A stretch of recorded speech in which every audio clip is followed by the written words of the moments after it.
The Lost Children arc, my second favorite arc in Berserk, believe it or not, that I feel isn't brought up much by people when talking about Berserk, as it's in between two really good arcs, the Golden Age arc and the Conviction arc, and those two arcs really progress the story in a lot of ways, while the Lost Children arc is what I would call a character-driven story, as its main focus is on the characters and not on the grand story of Berserk, and that's what makes this arc so special to me, as this arc is Miura perfecting the Black Swordsman style of writing. For those that don't know, Miura has mentioned in an interview for the Lost Children arc, Miura had to go back to the Black Swordsman style of writing, as this arc takes place after the Black Swordsman, timeline-wise at least, which is why the first chapter of the arc is called The Black Swordsman Once More, and it's very noticeable when you look at the formula of the arc. Guts traveling to search for Griffith and runs into one apostle, tries to defeat it, and once defeated, it's the end of the arc. Now I simplified it a lot, but even back then, the last section of the Black Swordsman,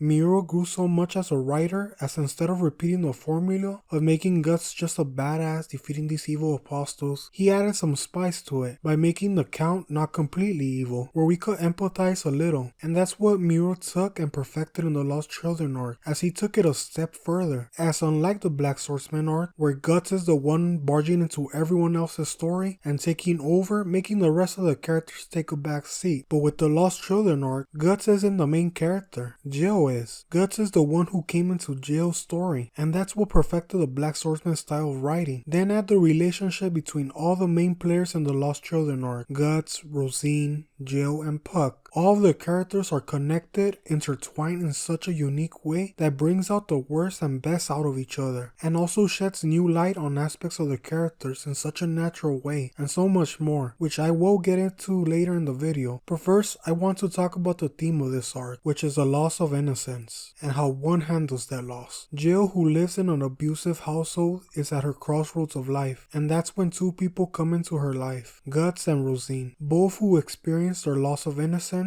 and both headed in different directions. Guts' path made Guts turn into this fighter, accepting that the world is cruel, and fights against the cruel world with equal amount of violence and hatred that the world throws onto him. Then there's Rosine, who was an old friend of Jill, whose loss of innocence made her run away from everything. Rosine escapes from reality. That's the path she chose. Throughout the arc, Jill is present witnessing both paths and observing them. With Guts, she saw the immense hatred Guts displayed to the point it made him seem like the monster, leading her to believe one has to become like that to fight against this world, as she saw this path through Guts' perspective, as this was all Guts did. He had to respond with just as much violence, even to things that didn't have any hatred towards Guts, as shown with these kids who weren't intentionally trying to hurt Guts, but Guts responded the only way he knows how, with extreme violence. He had to darken his heart to treat all these things the same, as that's the only way to move forward in this path he chose. Then there's Rosine's path, the path of escapism, showing Jill once you become something not human and become an elf, like Rosine puts it, you will have fun and freedom, and that all her worries will be gone. They won't be scary anymore. But the more Jill saw of Rosine, the illusions of Rosine's path started to crumble. That by the end, it seems that no matter what path Jill takes, it won't be good. But the answer has been present since the beginning of the arc, that Miura didn't even try to hide it. There was something that was meant to serve as the embodiment of innocence and hope. I'm talking about the GOAT, Puck. Puck has all those ideals a kid would have, that there's more to the world than cruelty. Don't ever lose hope, no matter how many bad things there are. Puck has seen so many bad things in his life, but his ideals and perspective of the world still retain that purity of a kid. Puck, since the beginning of Berserk, always had these ideals that go against the world of Berserk that everyone will call childish. The crux of the Lost Children arc was the story of Peacock and what that represented and why Rosine loved it being a fairy tale, and fairy tales are the embodiment of innocence in the world of Berserk as well. This cruel world which seems like nothing but misery, and the only way for kids to escape or to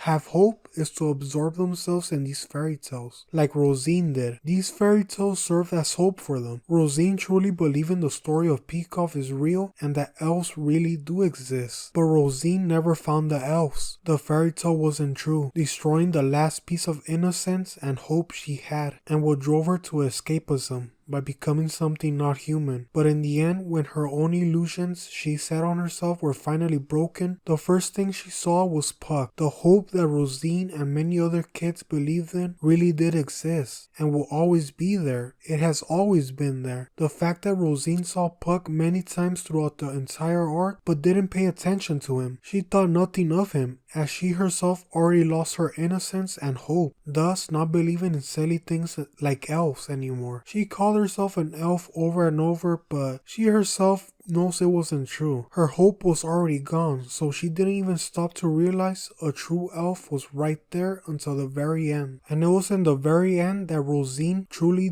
did gain her innocence back, which is why Miro drew Rosine so pure-hearted. The fact that an apostle, these monstrosities of the world, can make this expression is beautiful. Miro did such a wonderful job drawing that innocent kid before the tragedy, once again adding more depth to these apostles. I love Berserk so much. The fact that Puck being an elf, something so small that's pretty much ignored by everyone this arc, by Guts, Rosine, even Jill at times. Yet Puck is the symbol of innocence and hope. It's such an amazing idea, showing that times may be bleak and the world can be painful, but if you truly don't lose that hope, you will notice there's something there, something small, that will never burn out or leave, which is why Rosine tells Jill, now that she found the real elf, she will be okay no matter what happens now. Miro is such a masterful writer, and it's not just Rosine, even Guts himself regained his loss of innocence, subconsciously at least, and in a way, Guts saved himself. Now like I said, Puck in this arc is meant to serve as that symbolism of innocence and hope, and guess what happened in the end of this arc? Guts finally accepting Puck. This entire experience finally made Guts accept Puck, regaining that loss of innocence in a way, and even hope, if just a little. And guess what Ricker says to Puck when they first meet? That Ricker truly believes Puck is the reason Guts is still Guts, and hasn't truly lost himself yet. Now as for what I mean by Guts saving himself, we first have to look into another favorite aspect of this arc of mine, which is how all these characters connect and intertwine with each other, and bring out the worst and best out of each other, even shedding light on aspects of the characters. First, there's the parallels between Guts and Jill. Jill being a parallel to Guts that highlights the innocence Guts lost. Jill being an abusive household with her dad, paralleling Guts and Gambino, and then her friendship with Rosine, which parallels Guts and Griffith's relationship, and this is why I believe Guts had the hardest time dealing with Rosine. Rosine is the only apostle Guts hesitated to finish off, not just once, but many times. Guts thinking it was because he's a softie deep down, because he learned of her past. Sure, that plays a role, but the human mind is so much more than that, and I believe subconsciously Guts saw himself and Griffith in Jill and Rosine. He saw a different path with Jill and Rosine. The fact that their friendship remains even after she turned into an apostle, seeing Jill willing to talk to Rosine, even give her life for her. But this was also a double-edged sword, as this arc and fight between Rosine pushed Guts' hatred to the max. As Guts built this image that everyone who becomes apostles are pure evil, Guts is convincing himself that that's who Griffith was from the start. Guts doesn't want to stop and acknowledge there's more to Griffith, as it would hurt him so much to even stop and consider why Griffith made that betrayal. To think of reasons, as then it would be a betrayal to everyone Guts lost. For those that watch Hunter x Hunter, it's like Gon's situation with Pitou. Gon seeing Pitou care/help someone else made him break. He couldn't fathom how that was possible after everything Pitou did, which is the same for Guts. It's easier on Guts to just think of all these apostles are pure evil, but Rosine challenged those views on Guts that no other apostle has. Rosine being a child challenges Guts' preconceived notion even more, showing all the humans who used the Behelit were not fully rational when making this choice. The relationship between Guts and Jill is Guts reconnecting with his kid self and leading it to a healthier outcome, as Guts in the end didn't let Jill come with him on his path and told her to go back, which leads to Jill heading down a different path than Rosine and Guts after their loss of innocence. While she did lose her innocence and sees the world very differently now, but unlike Guts and Rosine, she decided to stay and actually want to change the world around her, not through violence or hatred like Guts, or running away like Rosine, but by a new new way by crying, shouting, biting her way through the hard times. And the most important thing of all, hope. Hope that she will change something. The arc ends with Jill saying this, by the way, showing that it was her story. She was the main character in this arc. It was her coming of age story. But just because it's Jill's story doesn't mean this arc doesn't offer more to Guts' character, as there is more. Guts found redemption and saved his child self, so to speak. He saved it by protecting Jill. Instead of the usual ending of the Black Swordsman arc type of writing, with Guts bringing misfortune to everyone he encounters, like the girl, the old man, Theresia, etc. Instead, he gave strength and hope to Jill, who parallels Guts, in a way saving himself without even realizing it. Ever since he was a kid, Guts has been told that he brings misfortune wherever he goes, with Shizu, Gambino, the Band of the Hawk, the entirety of the Black Swordsman arc. But this arc breaks that cycle, making this the very first arc that ends in a happy, bittersweet way. All the main characters in this arc had a good conclusion. Jill not going down Guts and Rosine's path, instead finding a new one. Rosine in the end broke out of her illusions and gained back that loss of innocence that she lost, and also the love she had for her family, which she sacrificed. Guts, without even realizing it, how? He didn't just leave a path of destruction, and even gaining a glimmer of hope by accepting Puck, by calling Puck with his name for the very first time, making this arc the perfect conclusion to the very first arc of Berserk, making the Lost Children arc very necessary to the entirety of Berserk, despite it not having huge story progress, which makes the next arc, the Conviction arc, more smooth, a more smooth transition, and very natural, when Guts finally moves past his static mindset of revenge, and heads down a different path as well. And I believe Rosine and Jill played a part subconsciously. God, I love Berserk so much. This is why the Lost Children arc is my second favorite arc in Berserk. It deserves to be adapted and not skipped if we ever do get a new Berserk anime, as this arc has so much to tell, and it's sad that the 2016 anime skipped this arc. Sure, the anime wasn't the best, but it would have still been nice to see the arc animated. Shout out to this YouTuber, All in All, who actually animated some of the Lost Children arc, and it's so good. If anyone who sees this hasn't watched this video, go watch it, as it's so well animated and directed, it blows my mind.